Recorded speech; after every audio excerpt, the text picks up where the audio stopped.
one really crucial thing to understand is that every symptom and every disease is necessarily a result of dysfunction in cells. It's not like symptoms arise out of thin air. There is dysfunction happening in cells for symptoms to arise. And there's lots of different things that can cause dysfunction.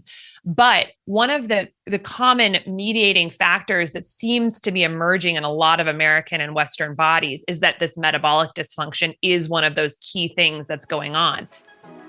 This is the Made for Living Well podcast, hosted by Alexa Sherm, the place to create a life well lived.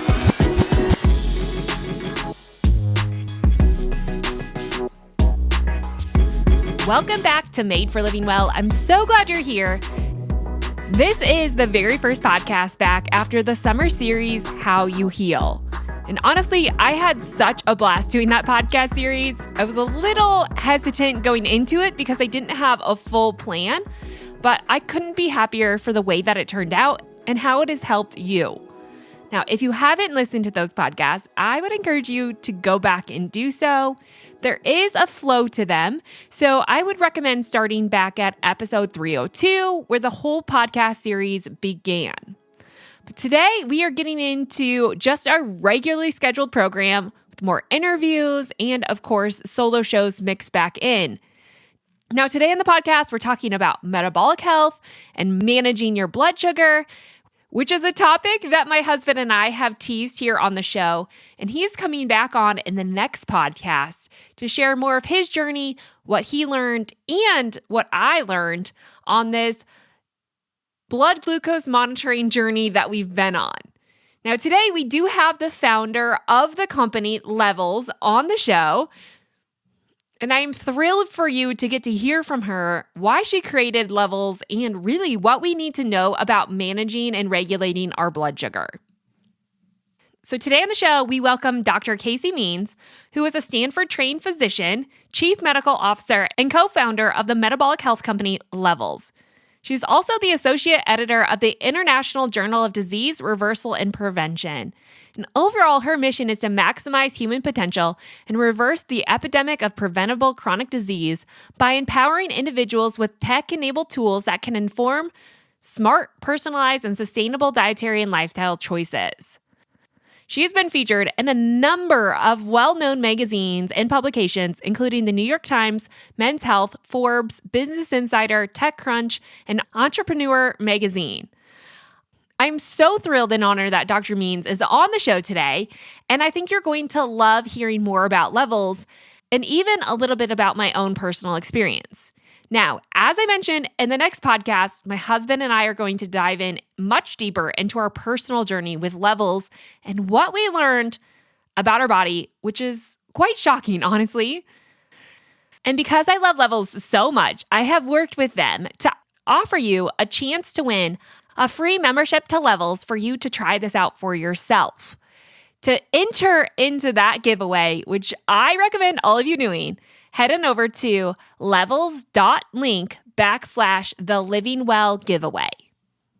Again, that's levels.link/thelivingwell-giveaway. Now, I must say this giveaway is only open for the next few weeks, so make sure you listen right away and head on over there to insert your email. Now, if you're listening to this after the giveaway is closed, you can still learn more at levels.link/thelivingwell. I also have a special offer for you if you use that link to purchase your own Levels device by offering you a free one-on-one consulting session to help you make the necessary changes to see the results that you want to see. And I know that was a lot, so I've spelled it all out for you at thelivingwell.com inside the Levels blog. So head to thelivingwell.com to find all of the information, including getting your Levels kit with that free consultation. But for now, let's dive into why blood sugar matters and welcome Dr. Means to the show. Well, welcome to the show, Casey. I'm thrilled to have you on and talk about a product that I have fallen so hard for. It brings full circle everything I think nutritionist talks about, but it allows people to see in real time. So you work for the company Levels, and I just want to, thank you for being here. And I'm excited to hear more about what you know and how you can help us. Thank you. I'm so excited to be here, and I'm excited to talk all things metabolic health and blood sugar. Yeah. So metabolic health is obviously a massive topic that I think everyone in the health space is talking about, trying to get a handle on, and what does this look like? Can you just share what metabolic health means to you and why this is so important? Absolutely.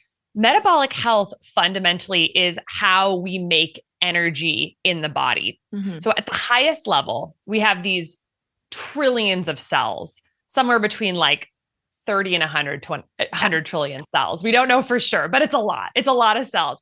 Every single cell needs cellular energy to do every single thing that it does. And essentially what our lives are the bubbling up of all those chemical reactions in our trillions of cells, all of which are powered by cellular energy, most of which is this substance called ATP. That's essentially like the money that we pay for every single chemical reaction that bubbles up into our lives. And in the body, metabolism is how we convert food energy to cellular energy. Mm-hmm.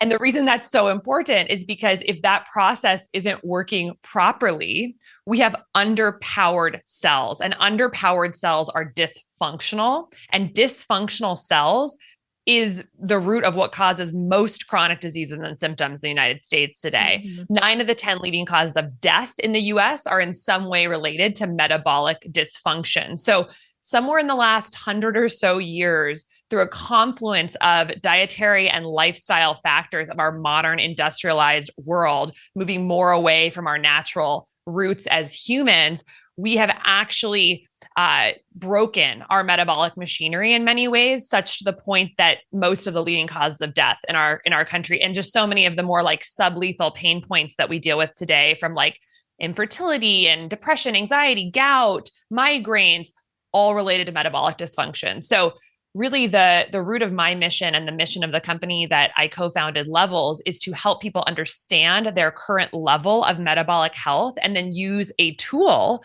that has become recently more accessible to people, which is called a continuous glucose monitor, to really zero in on where you're at metabolically and then how various elements of your diet and lifestyle can support improved metabolic health. Again, metabolic health being efficient, properly powered cells that ultimately give us our greatest life force. You know, metabolism is cellular life force. Mm-hmm. And so I think what we're seeing in our world, and it's getting worse every year, is that we're actually having sort of this dimming of our cellular life force. And that's a big problem for the human species. And we need to really get on top of it for us to reach our maximum, I think, full potential as humans, and just really reach our highest calling in life. We need to be well powered. So that's why I'm really passionate about metabolic health and why people really do need to care and know about it. Yeah. I love how you use it as like a dimming of that life force, because that energy inside of our cells is so critically important. And we talk about this a lot here at the Living Well, is like, how do we upregulate that energy that is there and, you know, make us live to our fullest so our body doesn't have to compensate? Now, you mentioned like infertility and issues that maybe, you know, people, when we talk about metabolic dysfunction, obviously go to weight right away, but I think we miss the linkage to all these other disease processes. Can you connect some of those dots to us? Like, how is your metabolism linked to your hormones? And like, how is this creating the disease based on this dimming of our cells? Yeah. So we have like hundreds of different cell types in our body. We all start from one cell, which is amazing. Mm-hmm. And, you know, that's like a fertilized embryo, and that's a stem cell. And it turns into just hundreds of different types of cells, from like a retinal cell to an ovarian theca cell to an endothelial cell that lines our blood vessel to several different types of skin cells, keratinocytes, melanocytes, all these things. It's amazing. It's like miraculous. Yes. It's so miraculous. And the craziest thing is that they're turning over constantly. So, you know, the body we were a year ago is a completely different cellular and atomic body than it is today. And that's just, we're so dynamic. It's really incredible. And one really crucial thing to understand is that every symptom and every disease is necessarily a result of dysfunction in cells. It's not like symptoms arise out of thin air. There is dysfunction happening in cells for symptoms to arise. And there's lots of different things that can cause dysfunction. But one of the common mediating factors that seems to be emerging in a lot of American and Western bodies is that this metabolic dysfunction is one of those key things that's going on.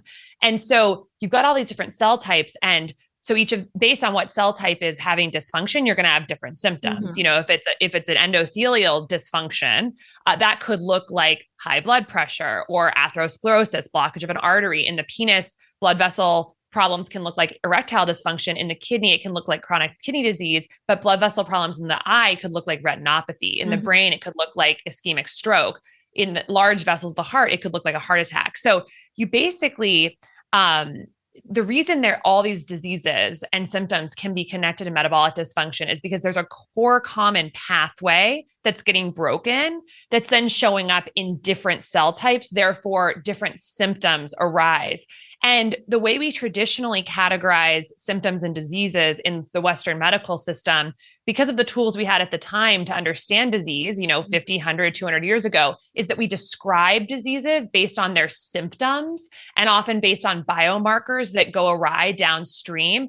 What we haven't been able to do in the past is actually describe disease based on what's going on inside the cell or what's problematic, because that's obviously like more advanced, right? Knowing cellular signaling pathways and mitochondrial function and proteomics, metabolomics, genomics, all, epigenetics, all this stuff. Like we didn't have that. So we didn't describe diseases based on actual functional or dysfunctional changes in the biology. We described what we saw. And what we saw is that all these diseases look different. Alzheimer's looks different than arthritis, looks different than erectile dysfunction, that looks different than polycystic ovarian syndrome. So we're like, oh, they're all different.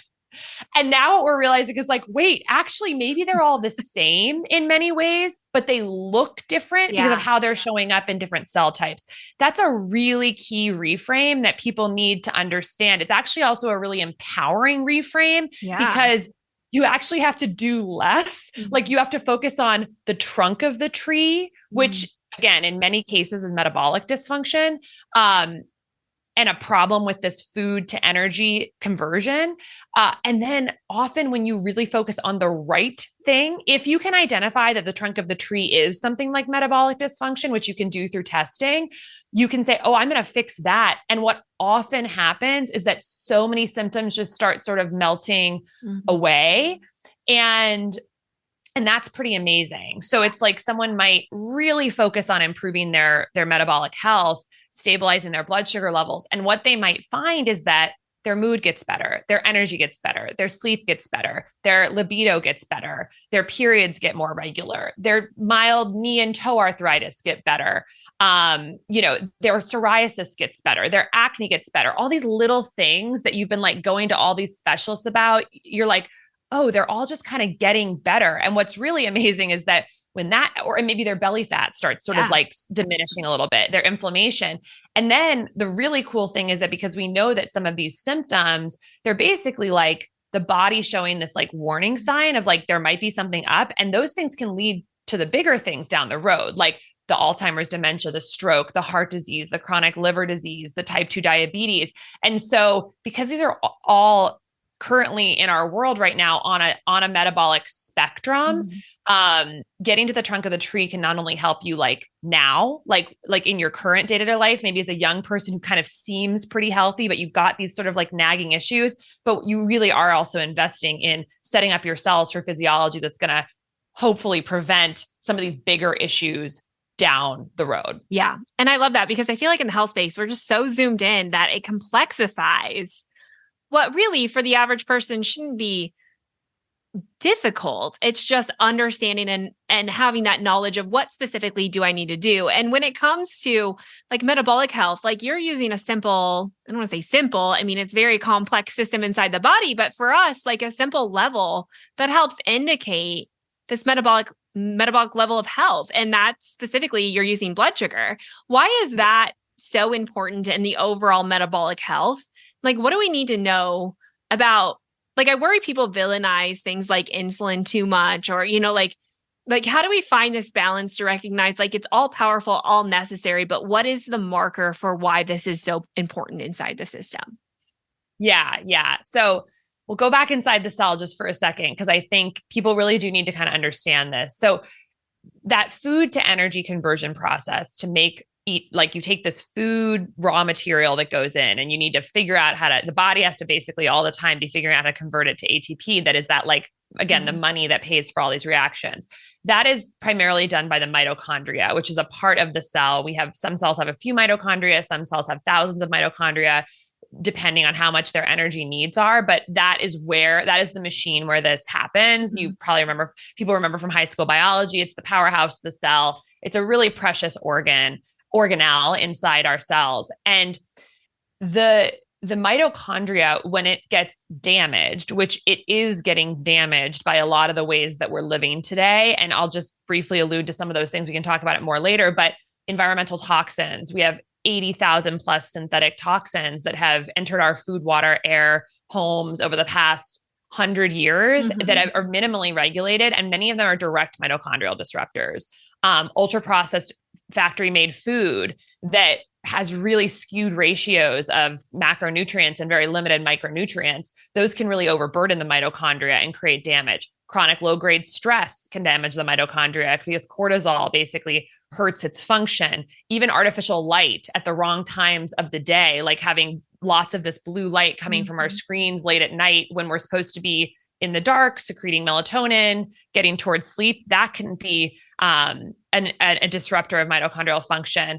And then, of course, sedentary behavior is one of the biggest disruptors of mitochondrial dysfunction because when you move your body, it tells the mitochondria to basically like do work and to replicate and to become more efficient. It's a use it or lose it situation. And so by the average American, getting like about 3,000 steps a day, which is like barely moving, this is basically telling the mitochondria, like, be complacent, don't work, it's okay. So there's all these things that are hurting mitochondrial function. That's just a handful of them, and they're all unique and modern. And when that happens, you have this machine in the cell that's not doing a good job of that conversion process of food to energy. So what happens is that the cell's like, okay, our mitochondrial function is problematic, which means we can't do this conversion process. We can't do this efficiently. We can't make ATP efficiently. So to protect itself from being inundated with food raw material, it blocks essentially entry of food nutrients into the cell to be converted because it's not going to be able to do it properly. So that is the process called insulin resistance, where essentially there's like a feedback mechanism saying like, we're not efficiently making energy, block entry of food nutrients into the cell because we can't process them. So insulin, which is the hormone that's released to get glucose, a food nutrient, out of the bloodstream into the cell, basically the receptor on the cell that binds to insulin and therefore lets glucose into the cell becomes inefficient. The cellular signaling from the insulin receptor into the cell becomes blocked. That's insulin resistance. So the cell is now, resistant to that hormone that allows glucose to normally get in to be processed into ATP. And so that is why checking glucose can be really helpful, because if that happens, what happens is your cell is essentially less able to take glucose up, which means after a meal, your glucose levels in the bloodstream are probably going to be higher. They're going to take longer to come out of the bloodstream. They're going to end up being higher in the morning. So your body's like not pulling it from the bloodstream well, but fundamentally the cause of that is from inside the cell. It's a problem with the machinery in converting food to energy. So what our focus needs to be is how to essentially take all these different dietary and lifestyle factors and pillars that we know are related to mitochondrial dysfunction, take inventory in our own lives of which ones might not be, peak. Because for each of us, it's going to be different. Like I might be like living a totally non-toxic life and like not using all clean products and really not having a lot of mitochondrial disruptors in my environment. Although living in America, you're going to have some, right. But I might be filtering my water and not using plastic and never using artificial scents and never eat, all that. And I might have food totally dialed in, all organic, perfect micronutrients, no processed foods, but maybe my sleep is crazy and my chronic stress is really high and I'm getting artificial light at night. I'm going to have different things I need to dial in to free up that mitochondrial function than maybe you do. Maybe for you, it's 2 or 3 other things. Yeah. And so it's knowing what the levers are, taking stock in your own life of which ones need work, which is going to be different for everyone, dialing in those behaviors and hopefully getting some, accountability, some support, maybe some tools to measure and monitor those things.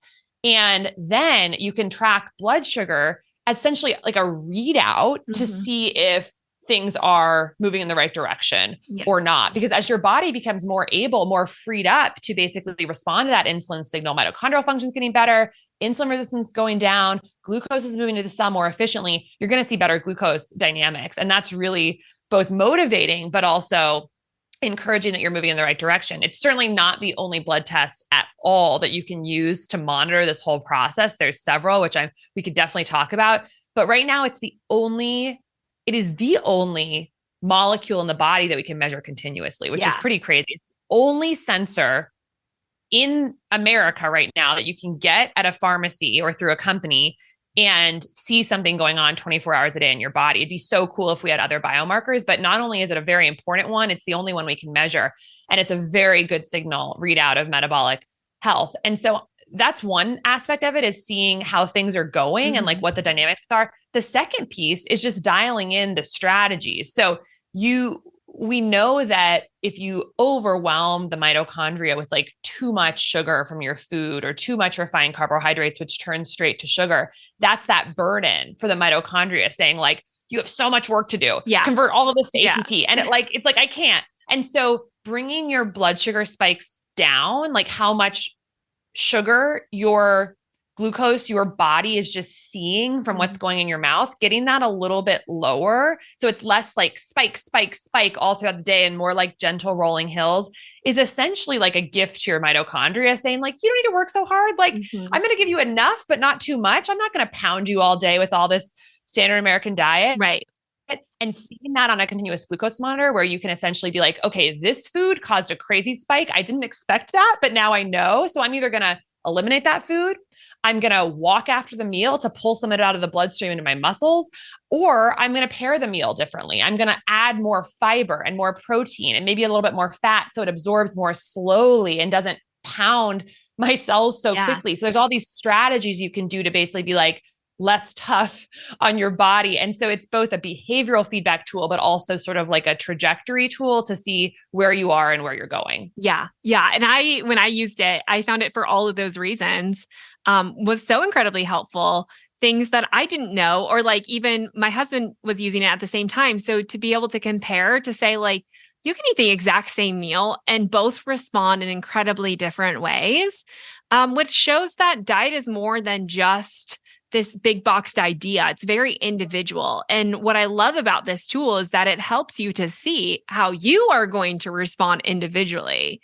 Now, you've mentioned a little bit, and one thing that I found for myself in levels is the stress component was pretty massive. I could see big jumps outside of what I ate. In times when I wasn't consuming food, I could see a spike if I got stressed, or I wrote an article about this. My husband and I got into an argument and my blood sugar spiked like 30 points. And like things like that, we can be like, oh, does it really? Like people talk about it, but can you talk about why this mindset component too, even outside of, and I'm going to get into the foods that we consume, but outside of just things that we eat, these lifestyle components are having an effect on our blood sugar. Absolutely.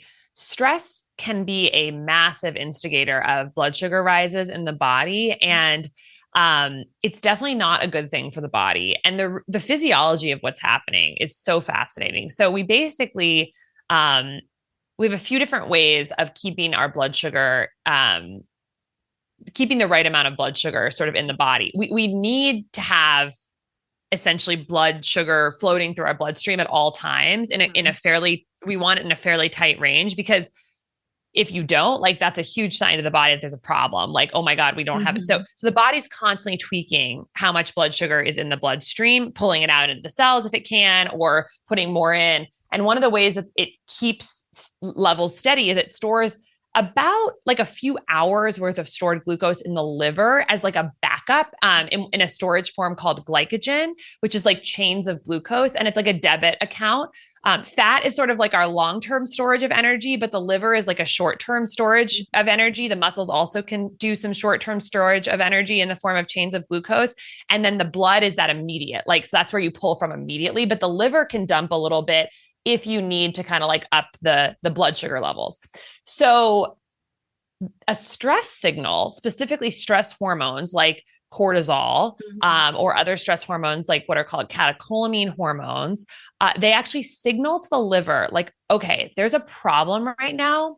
And this problem is likely going to require this person to like need energy to move very quickly away from this problem. Because historically, throughout human history, most of our threats to our survival, stresses, were going to be something we needed to move away from, like a snake or a lion or whatever. Like your muscles need energy. So that the signal of the stress hormone triggers the liver to very quickly, like within minutes, dump all this glucose into the bloodstream, ideally to feed the muscles.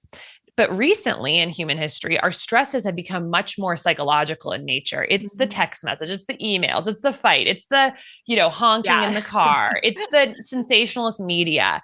So we get stressed, the same physiology happens, but we have nowhere to go. Like we're not moving our muscles. And so the blood sugar just sits there in the bloodstream and you see this big rise on your glucose monitor. And your body's going to need to release the insulin and take it into the cells and kind of do that whole process, which is not ideal. And so that's what's happening.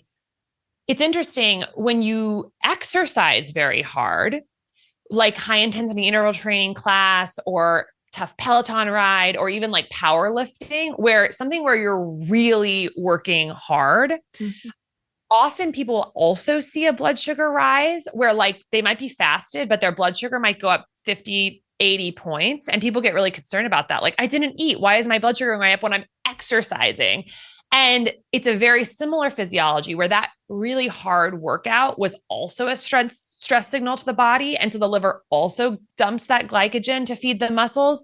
But interestingly, that one doesn't seem to be as problematic for the body long-term because you're actually using the glucose. You're doing a workout. You're doing something physical. So you're sucking it out of the bloodstream into the muscles to be used, which is actually like the mitochondria want to do that work, right? Like they want to take the glucose and convert it if it's going to be used, not just sitting there stored. And so stress spike and high intensity interval training, high intensity exercise spike, same sort of hormonal physiology that's happening, but the stress one is overall going to be damaging for the body long-term. And the exercise one is likely not problematic because you're actually using the glucose.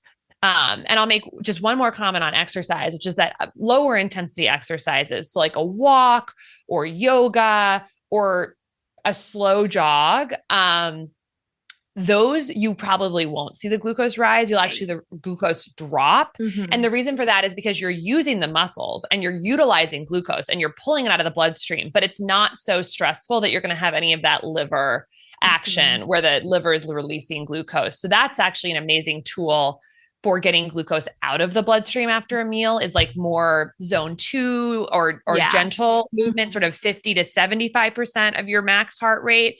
Versus 80 and above, you're going to see that spike. And so both are fine. But if you're actually just trying to stabilize glucose after a meal, it's kind of those lower intensity exercises that can be really effective. And like seeing an immediate, if you just walk after a meal, you're often going to see an immediate drop in your post-meal glucose levels. Yeah. What are some other fascinating things you've learned in the years that you've started? Because in all fairness, we don't have a ton of data on continuous glucose monitoring across the spectrum, right? Like we've done this with people who are suffering from diabetes, but like that's they're functioning at a different, maybe even hormonal level than the average person is. And so what are some things that you've learned or that you've been surprised by? Yeah. If you have anything to share.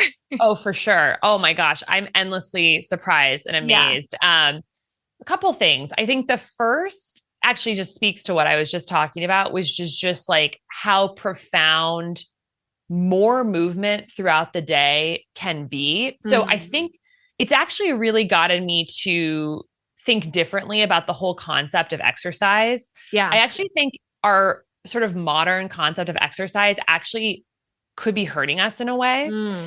And the reason for that is because we've turned what is this body that is meant to move. It's meant to move all day. It's meant to constantly be in low grade. Like you were not meant to sit for a long period of time. Like our bodies we're bipedal, and we've been nomadic, often throughout human history as we were evolving. So this idea of exercise as like a discrete 1 to 2 hour thing that you do and you check off your list, it gets us really focused on that being the thing that we're striving for. And yes, exercise is really beneficial and we should do it, but it is not the answer for the movement needs of our body. Our body actually needs to be moving all throughout the day. And there's a real reframe that I think needs to happen, which I think the metabolic health, what we're understanding about blood sugar is helping to support, which is showing that you should absolutely be exercising. You should be resistance training. You should be getting your heart rate up, but you should also be thinking about, especially if you're a knowledge worker who's sitting at a computer all day, how to build in short bursts of activity from the moment you wake up to the moment you go to bed. So this might look like setting a timer every 30 minutes to get up and do 10 air squats. It might be setting a timer for every 30 minutes or an hour to walk for 2 minutes. That's it. Yeah. It might be just something to enhance glucose disposal from the muscles throughout the day. You think about two bodies, one that sits for 12 hours with maybe like 1 to 2 little breaks to get up and get lunch or go to the bathroom and then works out for an hour, versus someone who got up every 30 minutes for 2 minutes and then worked out for maybe 30 minutes at the end of the day. Totally different physiology. And the reason is because every time you do those little teeny spurts of movement, even if it's literally just walking for 2 minutes, you are telling your cells to bring glucose channels to the cell membrane. The activity of moving muscles, even for just a few seconds, is moving a channel from the inside of your cell to the cell membrane, which can take up glucose. And muscle is one of the only tissues in the body that can do that without insulin. So you actually just the movement of muscles can stimulate the movement of these glucose channels to the cell membrane. So if you're doing that and just constantly hitting the body with that information signal from movement, you're a body that has these these glucose channels on the membrane throughout the day, versus the exerciser who sits and does that for 1 to 2 hours is a body that doesn't have the glucose channels on the cell membrane throughout the day, but then gets the hit at the end of the day or the beginning of the day. So different physiology. And there's in these really interesting studies showing that exactly what I'm saying, which is that you take 3 groups of people, one that maybe exercises for 20 minutes 3 times a day before meals, one that moves 20 minutes 3 times a day after meals. So that adds up to 60 minutes of movement. One that just does one chunk of 60 minutes of movement, and then one that splits it up into like a minute and 40 seconds of movement every half hour. So all of them add up to the same amount of movement, but in different patterns. It's the people who do the short bursts more regularly that have the best metabolic health biomarkers. So same amount of time, just spreading it out. So that's been one of the biggest takeaways, I think, for me over the years. And as I just finished writing my first book, which is coming out next year. And that people have asked me like, what's your biggest takeaway from writing a 400-page book about metabolic health? And I'm like, walk more throughout the day. Like that, literally that is the biggest take. It's not about, ozone infusions and NAD. It's like move more throughout the day. And one way that I think you can measure that is steps. Like I think there's actually so much research to suggest that getting above 8,000 steps a day, like 10,000 is great, but it seems to be like almost diminishing returns, not diminishing, diminishing returns after 8,000. Cut your risk of things like depression, Alzheimer's, heart disease, obesity, diabetes by like 40 to 60%, depending on the diseases, just by getting that amount of steps, because it's a proxy metric for moving more throughout the day. So that's one. And then a couple others I'll just say briefly, and we can go into more if you want to, is like definitely the impact of sleep on blood sugar. It's profound. Even getting like an hour less sleep you might see the next day on your blood sugar monitor that it kind of ramps up your fasting blood sugar quite a bit. Your post-meal spikes might be higher. Another one, food related, is that I think breakfast foods in America are some of the worst possible things for blood sugar. We've learned that. So like, especially cereals, like even the ones that are considered healthy, we see massive spikes. If people have the word juice in their logs, they tend to have really high spikes. There are definitely people who are eating, cereals that have the word heart healthy on the box that are absolutely not heart healthy. And so it's cool to see people being able to learn that. But basically, a lot of the things that you would see in a Starbucks or a coffee shop that are marketed as breakfast foods are some of the absolute worst things in our data set, from bagels to pastries, breads, donut, cereal, juice. It's like a lot of the stuff that we consider to be like a grab and go breakfast muffin. And then contrarily or conversely, there's all these amazing breakfast foods that cause minimal glucose spike, and things like when people log like eggs and avocado, eggs and greens, eggs and bacon, frittata, chia pudding. There's this smoothie that actually gets logged a lot because one of our medical advisors is Kelly Levesque, and she has the smoothie that she's popularized called the Fab Four smoothie, which is like a really well balanced, low sugar smoothie with fat, fiber, protein, and low glycemic fruit. And that actually scores really well. So given that we know that glucose spikes are basically associated with more mood instability, energy instability, more cravings, that seems like a really high yield opportunity, like shifting breakfast culture through the use of this awareness tool. Because if you can set up your morning to be off that roller coaster, the whole rest of the day gets better. Fewer cravings, better energy, better sleep that night. And so I think breakfast foods are definitely one of the biggest opportunities we have in metabolic health. And I think a lot of people, that is their magic moment where they're like, oh my God, my doctor literally told me to eat oatmeal and I'm eating it. And I went up 80 points. And then of course I'm starving at 11 for lunch because I crashed after my oatmeal 2 hours later, and my coffee with maybe a little bit of sugar and maybe some fruit. And it's just too much glucose. And so people have learned how to balance that meal, which might be picking a lower glycemic fruit,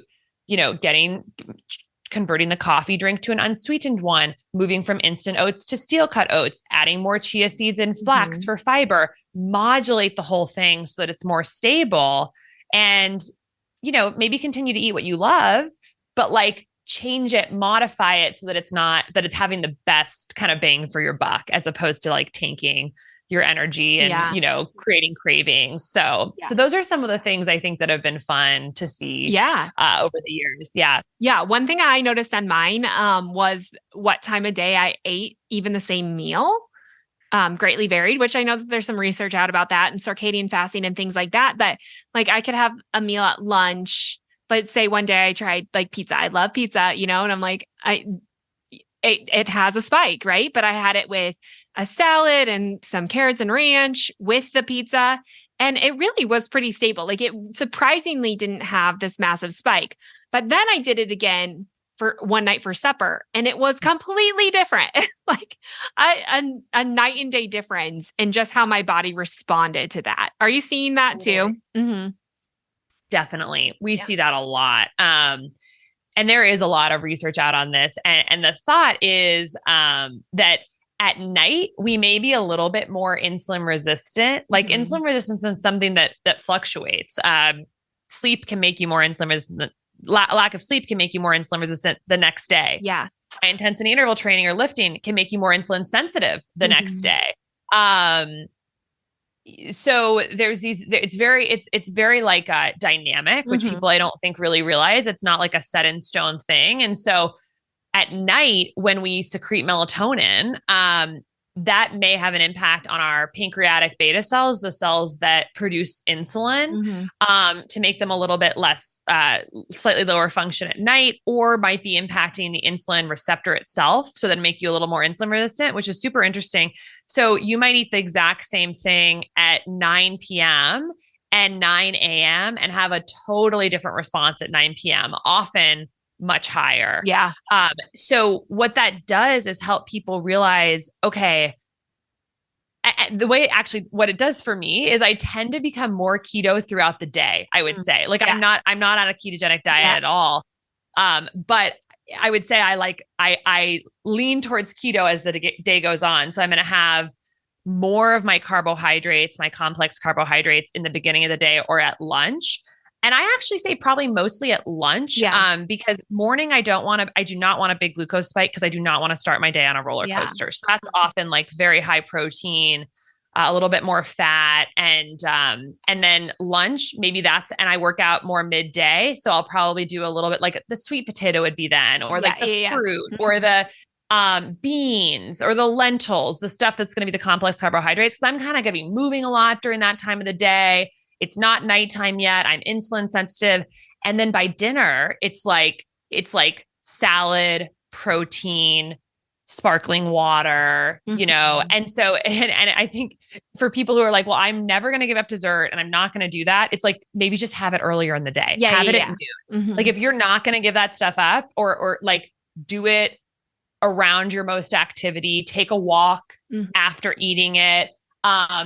It also just sets you up so much better for sleep, because if you spike at the end of the day and you are more insulin resistant at that time, that glucose is going to be sitting in your bloodstream while you're sleeping. Yeah. And that can actually have an impact on sleep quality, and also just kind of like affecting, you just don't want that high concentration of blood sugar sitting in your bloodstream throughout the night. And you'll see people on their continuous glucose monitors have this sort of like bouncing around that happens at night. If they spike, let's say at like 8 or 9 p.m., they might crash sort of as they get into their sleep. And then the crash, like what's called postprandial hypoglycemia. So the crash that follows a spike, maybe that's happening at 1 a.m. And then it actually might wake them up, because a crash actually for the body is sort of like a primitive stress signal. Like, oh my God, your blood sugar is low. You need to like get it back up. Yeah. And you sometimes see people even snacking in the middle of the night. Yeah. Or having a little bit of difficulty going back to sleep. And so the more you can keep your blood sugar stable as you go into bedtime, I think the better the sleep quality is going to be. Yeah. Yeah. I would say nighttime was my time when I was most reactive. Like most days I could keep a pretty stable breakfast, lunch, and eat a really wide variety of foods. But I became really sensitive the closer I got to nighttime, like after the 5 o'clock hour, was like, oh man, my body's kind of reacting to a little bit of everything. And I think, my body just loves food earlier in the day, and I'm more of that morning person anyway. So I can totally get that, feel that in my body. And you can feel this too. When you start to see it, I feel like you can start to then pinpoint, okay, I'm feeling this way. Even when you're not wearing it, you can start to see those changes because you felt them and you experience it in real time, which is so cool. Now, one of the things I was surprised by was that during my sleep period, I was a little higher than I anticipated on my average glucose. And then like the time that people would take your fasting glucose, if you went and got a blood test, by that point, by the time I would actually get my blood taken, I was back down well under 100. But some nights I was sitting over like 103, 100. Is that norm? Like, is this norm? Like I've had a number of clients do this too. And it seems like we've all kind of been a little bit higher than I anticipated during the sleeping hours. Are you seeing that, or is this not good? Tell me it's good. Well, one thing I'll mention is that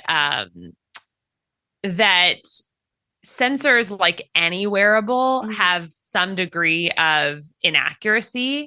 And so the sensors themselves, and this is actually on par with most like wrist wearables and things like that, have 10% mean amplitude relative difference from blood levels. So it's called MARD. And so I think with these sensors, you never want to take the actual number itself like too seriously without double checking, like on a finger prick or a blood level, because if your sensor is 10% off and you're actually at like 92 at night, but you're seeing like 103, it can really stress you out, but might not be. So I always advocate for like double checking. Hard to do at night, but you could always do sort of like a mental calibration. I mean, the sensors are super accurate. They're accurate enough to be used for like diabetes management and insulin dosing. So it's like people should feel confident with it, but also not get like so stressed out without double checking. Not that you're getting super, but you know what people do sort of like, oh my God, it's 101. And it's like they prick their finger and it might be like 94. So it's,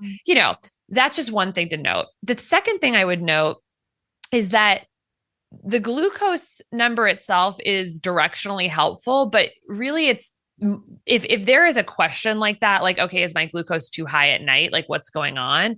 I would then go towards like the deeper metabolic health testing with blood testing to get the real answer to like, what is my level of metabolic health? And so like those tests that I would then recommend to someone is absolutely a fasting insulin level. Probably the most important test any American can get today is a fasting insulin level. So that they know their level of insulin resistance, and how much. Back to that conversation we were having about like the insulin block that happens when the mitochondria are dysfunctional. When that happens and the body becomes less efficient at clearing glucose from the bloodstream, the way the body compensates is by producing more insulin. It's like, no, we got to get this sugar out of the bloodstream. We're going to produce more insulin. And so what's so interesting is that early in this sort of metabolic dysfunction, insulin resistance pathway towards type 2 diabetes progression, what will happen is insulin levels are really high, but glucose might actually look pretty normal or slightly high normal because the body's compensating. Yeah. And so I would tell people, get a fasting insulin. We ideally want that to be between about 2 and 6 milli-IU per milliliter. The standard ranges will say that like less than 25 is normal, which is totally not normal. It should be like well under 10. Then I would have people, you should get a fasting glucose from the blood. When you get a fasting insulin drawn, the reason for that is because you can go online and go into what's called MD Calc. You can just search MD Calc and then search for this calculation that you can just plug in your numbers called HOMA-IR, which is it's called the homeostatic model of insulin resistance.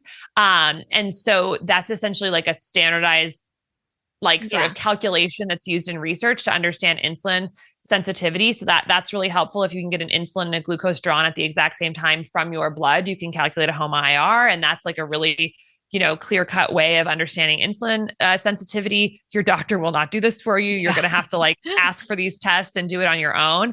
Then I would also get a full cholesterol panel and really zero in on your triglyceride and HDL level, which most people will probably have this from their doctor from their last physical.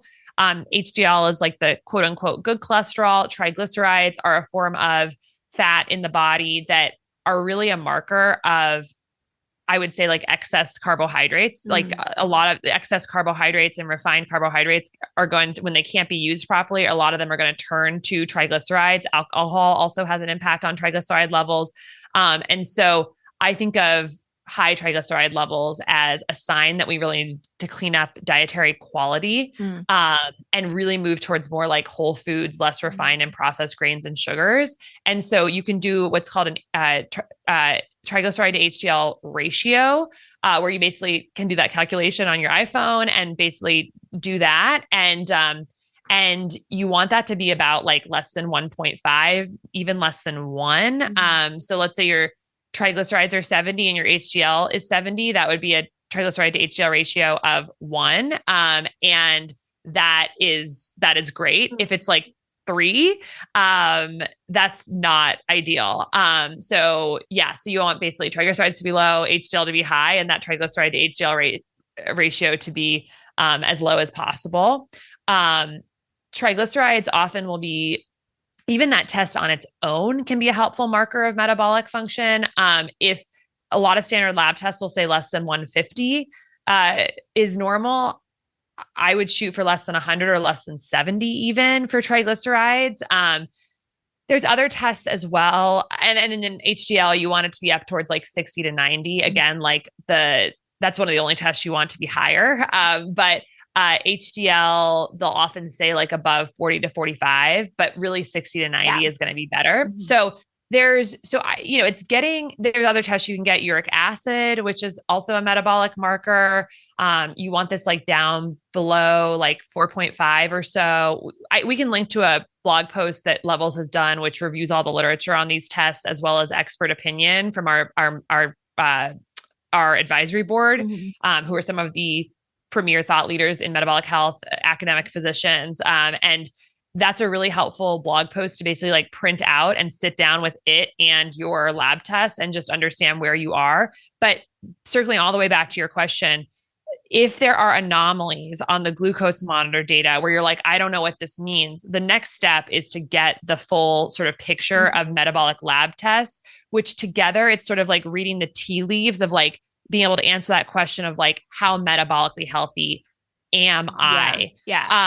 The standard way of doing that in the US healthcare system would be just looking at a fasting glucose test and basically saying if it's below 100 milligrams per deciliter after 8 hours of no food and drink, so like fasting in the morning, if it's under 100, that's considered non-diabetic and would be, a doctor would probably tell you like, oh, you're fine metabolically, but it's not enough. That test is just, it's not good enough. I absolutely don't think people can say for sure, like if I'm under 100, I'm metabolically healthy, because we actually know that as you move from the low normal range of fasting glucose, which is like more like 70 to 85 milligrams per deciliter, up towards 100, 85 to 100, basically, your risk of lots of different diseases goes way up. So just being in the normal range is really not synonymous with metabolically healthy. Low normal is great, but you still want to know your fasting insulin level. And the reason for that is because you and I, for instance, could both have a fasting glucose level of 83 milligrams per deciliter, which is great. That's like lower end of normal. We both could be like, great. But let's say I had a fasting insulin level of 20 and you had a fasting insulin level of 2. My body is working so much harder to produce insulin to keep it at 83 than yours is. And so even with a healthy fasting glucose level, knowing a little bit more of the metabolic health tests can tell you more where you stand, even having that one additional test. And then again, with, let's say we both had a fasting glucose of 83, my fasting insulin was 20 and yours was 2, and my triglycerides are 140 and yours are 75. That's another thing saying like, I'm going to go on to have problems and you're not. And so this is power. So any anomalies on the glucose monitor, I'm always a fan for further testing, deeper testing. So when, people are talking about metabolic health and they're like, oh my gosh, I really want to work on this. Obviously, levels is a huge tool to help understand this, but what are some like specifics? We've talked about sleep and meal timing, exercise. Like, what are some things that overall you're like, okay, I think we need to start taking this more seriously here in the health space as people are working on their diets? Can you give people like a few tips as they start this journey? Absolutely. So the number one thing, I would suggest to everyone is to move towards more real unprocessed foods. Like that's just number one. As much as you can move away from ultra processed foods, the better. Close to 70% of our grocery stores now are ultra processed foods, and these are just doing nothing to help our metabolic health. That does not mean you have to not eat anything that comes from a bag or a box. There's actually a lot of minimally processed healthful foods that come in bags and boxes. And like an example of this would be like flaxseed crackers, like I love Flackers. I love Ella's Flats. They're basically made with like sunflower seeds and flax seeds and a few spices and water and apple cider vinegar. So like it's in a bag, but it's got fiber, it's got organic ingredients, it's healthy. But eliminating essentially every single thing from your kitchen that has refined sugars, refined ultra processed wheat or flour, and industrially manufactured seed oils, in my opinion, just doing that, just making sure you're eliminating those things is like the best first step you can take to eating more metabolically healthy foods. Cause that eliminates like a lot of the foods that are going to really overwhelm our biology, from like cookies and cakes and pastries and this and that. And there's so many alternatives. There's nut flours, there's coconut flour, there's, things that are, less ultra processed forms of like flour. So you can still eat a lot of the foods that you love, like tortillas or cakes or whatever, but with ingredients that are going to just have less processing and more nutrients. So that's kind of the unholy trinity in my mind, is like ultra processed grains, sugars, and industrial seed oils that make it into so many of our foods and really stress our cells. But yeah, so more real unprocessed food is kind of number one, and trying to buy food that ideally like is and this is like a big next step, so just starting with that, first step is great, but like moving towards food from, ideally like organic or from a farmer's market can be really nice as well, because you're going to get more micronutrients with that food that's grown in better soil. Is going to have more of these micronutrients like vitamins and minerals and antioxidants and polyphenols that really support our cellular machinery for metabolic health. So that's ideal. And it also then eliminates the pesticide exposure or the synthetic pesticide exposure that are really bad for our metabolic health and our microbiome health. So basically clean, unprocessed food is the foundation of everything. And, there's community support groups that can help with this. There's like the Whole30 program. There's different doorways to do that. So that would be number one. And then I think, in terms of sort of some of the other pillars, it's the simplest thing with exercise is to move more throughout the day. It is not about doing more intense exercise. Just walk. Like your life will change. I think also, getting more resistance training on board is good. And even like move away from the term resistance training, like just lifting heavier things in your life. Like it doesn't mean we didn't have resistance training 200 years ago. It's like, you want to stress the muscles so that they know to grow. That's the key. It's like the information to make more muscle is to have heavy things in your hands. So, and so you need to give the body that signal for them to know to grow. And I just think about that all the time. Like, give it the signal to grow, lift something heavy. And that could be your body weight. It could be stuff around the house. It could be gardening. It could be moving things. It could be weights, whatever. But the more muscle you have, the more mitochondria you have. The more mitochondria you have, the more ability you're going to have to do this metabolic processing and less gumming up of the system. And so that, lifting heavy things plus moving more throughout the day, I think is the recipe for like a healthy life. And it doesn't need to be that, it doesn't need to be like a super, like the most structured thing in the world. So that's the second piece. And then the third highest yield thing for sure is sleep. Like the magic number for metabolic health seems to be between 7 and 8 hours of sleep at night. Interestingly, less than 7 hours.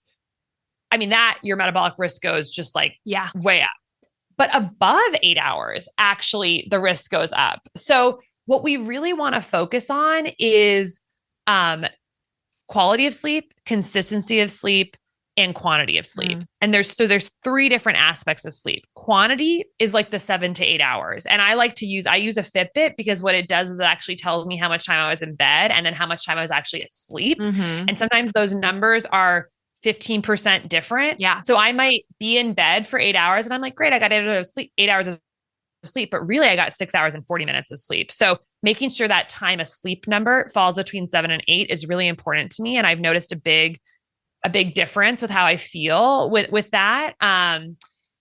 Consistency means sort of a bedtime and a wake time that ideally are consistent day to day. This is the hardest thing of all the things that I struggle with, that is number one. Cause I'm very much I'm so productive right now. I need to stay up a little bit later and then I sleep in a little bit later. And but actually consistency, the research shows is really important because it's kind of this entraining cue for your circadian rhythms, which control so many of our metabolic pathways. So that's a good one. So, and it doesn't really matter if it's 12 to 8 or 11 to 7 or 10 to 6. It's more are you doing it the same most days? And then quality, of course, is how good your sleep architecture is. And that has a lot to do with things like alcohol before bed, how close you ate to bedtime. Both those things, eating close to bedtime and alcohol before bedtime, can really hurt sleep quality. And then any light in the room can affect sleep quality. So even light from an alarm clock or through the corner of a window, certainly if a TV's on at night, even if you feel like you're sleeping well, those can actually significantly impact our sleep quality. So pitch dark room, super quiet, ideally with not a lot of food or alcohol right before bed. But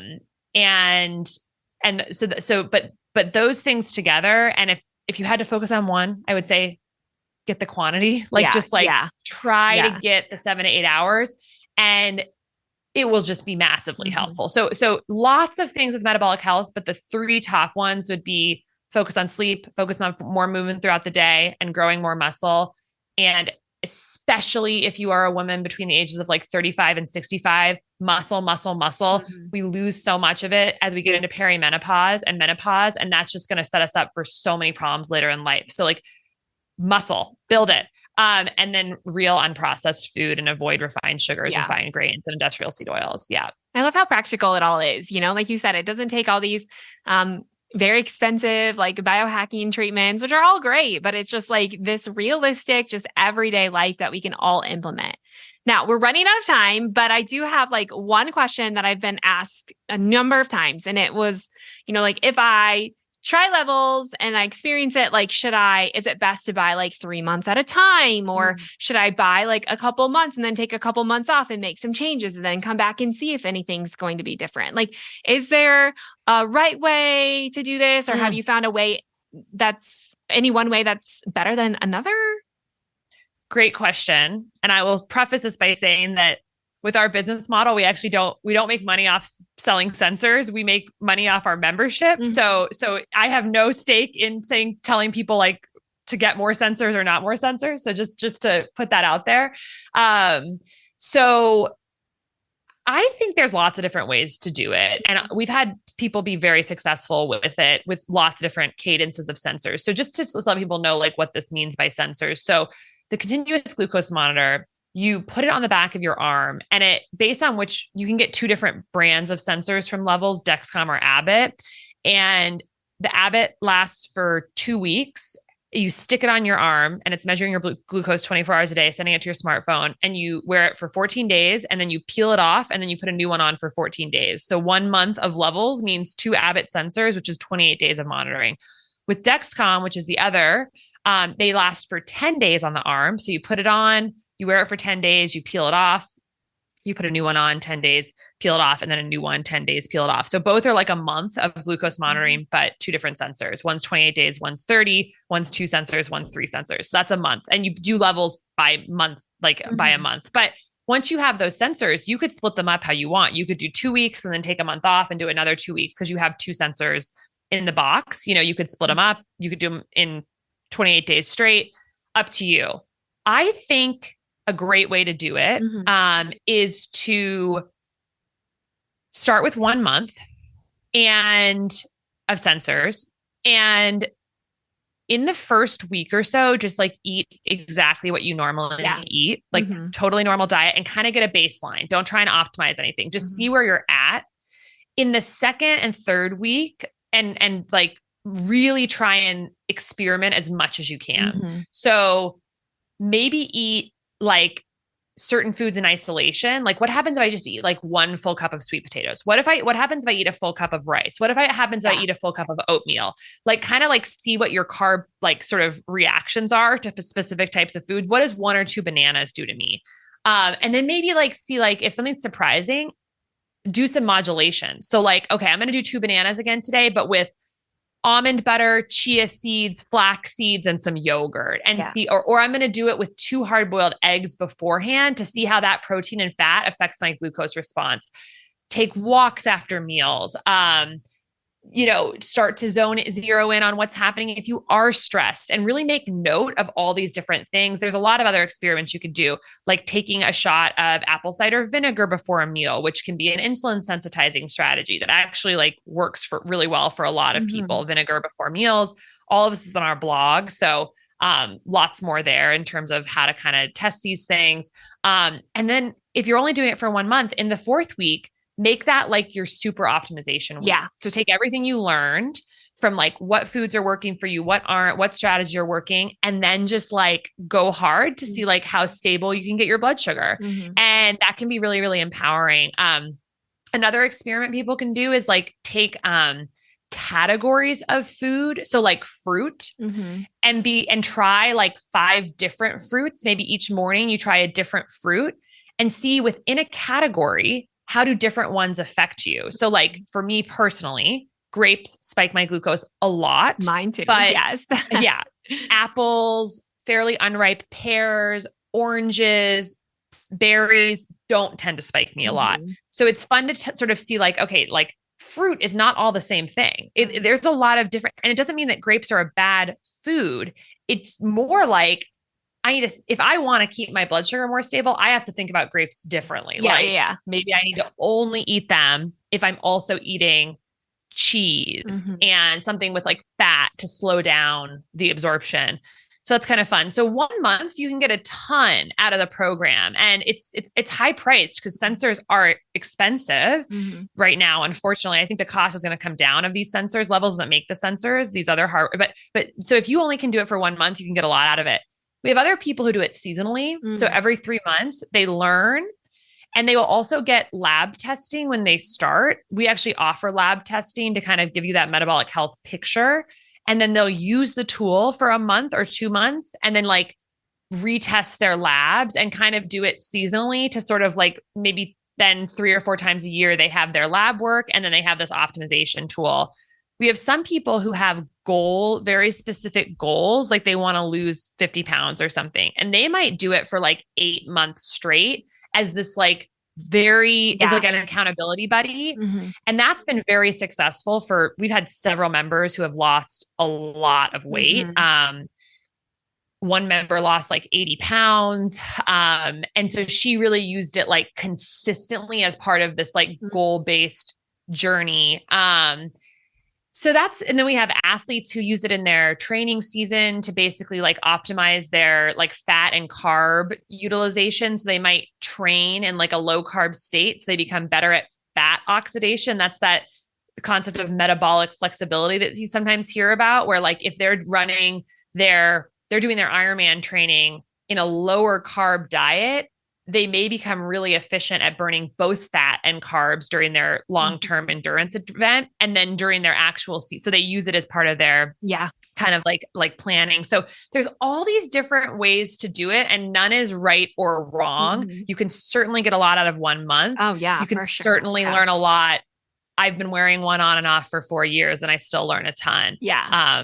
So there's really no wrong way to do it. But if it's for more accountability, like longer term can be better. If you only have 1 month, I would just say choose a month when you can kind of go hard on the learnings and the food and have control over your, kitchen and stuff, and just get the most out of it. Yeah. Yeah. It has been so beneficial for me. Even like you said, in 1 month, you can learn a tremendous amount of information that is so helpful. Now, I'm sure everyone's wondering, okay, where can I learn more? How can I get my hands on this? Like, can you tell us all the things about where we can learn more? Because you have an amazing website with so much information, just what you're learning, research, all of the things. Oh my gosh, absolutely. So I would say for anyone who wants to learn more about anything we've talked about, the Levels blog is the best place to go. It's levelshealth.com/blog. And it's so research focused, so practical. There's science articles, there's experiment articles, there's learnings articles, member stories that can help you understand like what you could potentially, get out of this. So that's an amazing resource. Our Instagram and our Twitter, which is @levels, also has a lot of that blog content that's been boiled down to sort of like shorter form. So I highly recommend that. I am at Dr. Casey's Kitchen on Instagram and Twitter, and I post a little bit about metabolic health stuff as well. And then I think that people also, there are codes that they can use to get Levels through you, which we can certainly share now, or yeah. Yeah. Well, we are offering the chance to win a free Levels through a giveaway. And that is at levels.link/the Living Well giveaway, where you can sign up to win a free Levels kit and membership, which is pretty awesome. Because like you said, there is a cost associated to this, but I really do think sometimes the value of the cost to that for me when I did it and the number of months that I've done it has been absolutely worth it to get the information that you can get, because there's a lot of ideas and it's like, okay, but how is it affecting me? And this really helps to see how is my body responding to the things that I do. So check it out. You guys are going to love it. And if you have more questions, let me know. But I so thank you for being on the show and for sharing your wealth of information and for starting such an amazing company that is going to help so many people long term. So thank you so much for being here. Thank you so much. It's been wonderful to chat, and I really appreciate you having me on. Yes, of course. I hope you learned just as much as I did from that show, and I'm so grateful that Dr. Means could come on the show and share more. Now, don't forget to grab that giveaway. Remember, it's only open for the next couple of weeks. And if you happen to miss it, there's still a lot of great information you can check out over at the Levels blog. Again, to grab that giveaway, it's levels.link/the Living Well giveaway, or you can just learn more at thelivingwell.com. Okay, that's it for today's show. In the next podcast, I'm back with my husband as we share our own shocking journey with understanding our blood glucose levels. Can't wait to see you back here in the next show.